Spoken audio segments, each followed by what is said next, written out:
The rain was falling again on the abandoned docking platforms, streaking the rusted metal with silver threads. For years, the alien girl had sat there, on the same cracked bench, beneath the same flickering light, her gaze fixed on the void beyond the shield gates. She was waiting, always waiting.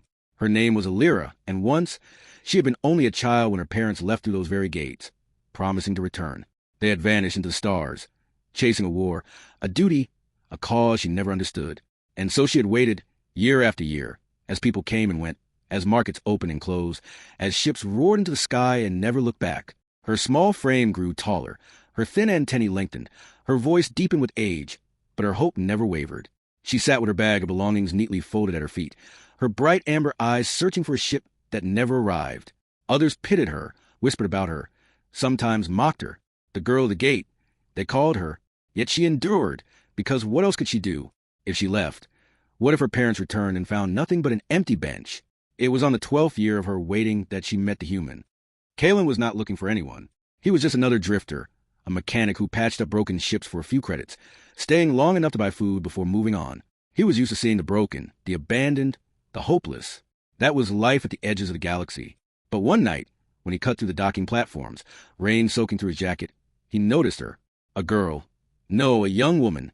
Sitting perfectly still, as though carved from stone, her eyes fixed on the distant stars. Her thin clothes were damp, but she didn't shiver. Her bag sat untouched by her feet. "You're gonna catch your death out here," he muttered, more to himself than her. She turned, blinking at him. Her amber eyes seemed too bright for this world. "No," she said softly, "I'm waiting." "For what?" he asked. "For my parents. They promised they would return." Calen frowned. He had heard many things as wandering, but this unwavering conviction was stranger than most. "How long you been waiting?" 12 years. The words hung between them. 12 years. Calen almost laughed, but the quiet dignity in her posture stopped him. "And you really think they'll come back?" "They said they would," she whispered, and turned back to the stars, as if the conversation was over. Calen should have walked away. He owed nothing to this girl, had no reason to care. But something about her, something fragile yet unbroken, lodged itself in his chest. He walked on, but he found himself circling back the next night, and the next. Days became weeks. At first, their exchanges were brief. He brought her food once, setting it down beside her when she refused to leave her post. Another time, he dropped off a blanket.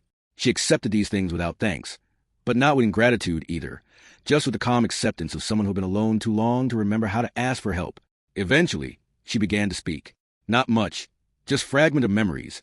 How her parents' ship had looked, how her father laughed, how her mother's hands had always smelled faintly the oil she used for painting. "They will come back," she said one evening when the docking bay was nearly empty. "They always keep their word." Calen said nothing. He had seen too many promises broken to believe in them anymore. Yet, for her sake, he wished it could be true. It was on a stormy night that everything changed. A group of rough men came to the platforms, drunk on contraband, loud and careless. They saw Elira sitting there, and one of them sneered. "Still waiting, girl," he mocked. "Don't you know they're never coming back? No one wants you." Another grabbed her bag, shaking it as if to see what was inside. She tried to snatch it back, but he shoved her to the ground. That was when Calen appeared. "Hey!" he growled, stepping between them. His hand hovered near the wrench strapped to his belt, his stance radiating threat. "Put it down." The drunk laughed. "What are you, her keeper?" "Something like that," Calen said evenly. There was a tense pause before the men muttered curses and staggered off, leaving the girl trembling on the wet ground. She looked up at him, her amber eyes wide. For the first time, tears brimmed at the edges. "Why?" she whispered. "Why did you help me?" Calen crouched down, handing her the bag, because no one else did. After that night, something shifted. Elira began to let him sit beside her, sometimes even leaning her head lightly against his shoulder as they watched the endless gates together. But the questions began to gnaw at him. He couldn't stand seeing her waste her life on a promise that might never be fulfilled. So he started asking around. He bribed a few dock workers, dug into old records, and finally uncovered the truth. Her parents' ship had been destroyed. Not captured, not delayed. Destroyed. They had died 12 years ago in a forgotten battle. When Calen held the file in his hands, his chest tightened. He didn't know how to tell her. He didn't know if he could. But one night, as they sat under the rain-soaked lights, she spoke first. "Calen," she said quietly, "do you think maybe they're not coming back?" He froze. "Why do you say that?" Her eyes glistened. "Because sometimes I dream of them, and in the dream, they don't promise me anymore. They just smile and walk away. He wanted to lie. He wanted to keep her hope alive. But he couldn't.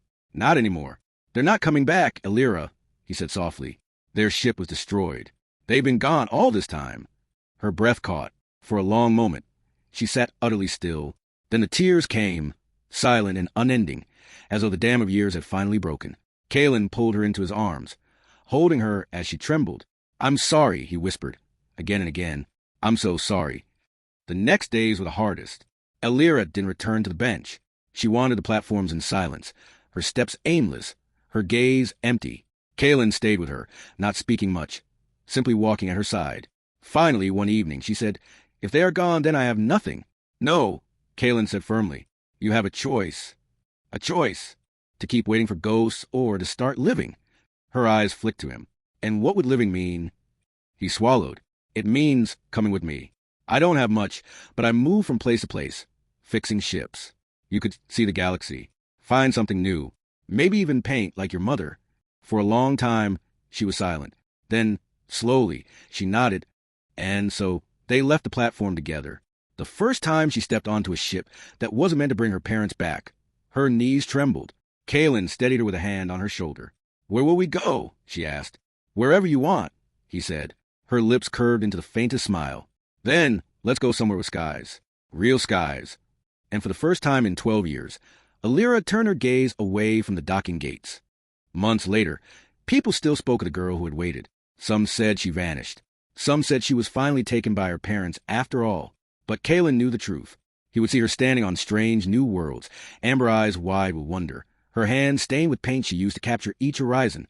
He would hear her laughter, fragile at first, then stronger, filling the spaces where silence had once lived.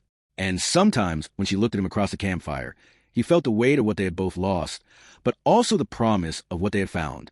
She had waited years for parents who never returned, until a human changed everything.